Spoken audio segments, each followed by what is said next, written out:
Hello friends, good morning. সকলে দিনটা খুব ভালো কাটুক, সাথে বৃষ্টিকে নিয়ে। আর এই ওয়েদারে নিয়ে আসলাম আঁকিবুকি।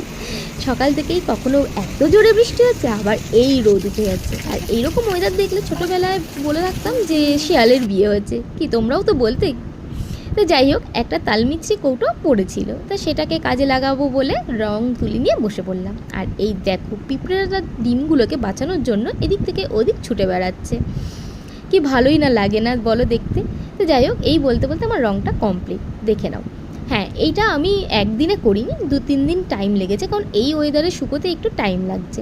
তো যাই হোক, ছোটোর থেকে আঁকতে ভালোবাসি, সেইভাবে হয়তো আঁকাটা শিখিনি, কিন্তু তবুও ভালো লাগা থেকে যেহেতু করি, অতটাও হয়তো ভালো হয়নি, তবু আমি যেটুকু পারি চেষ্টা করেছি।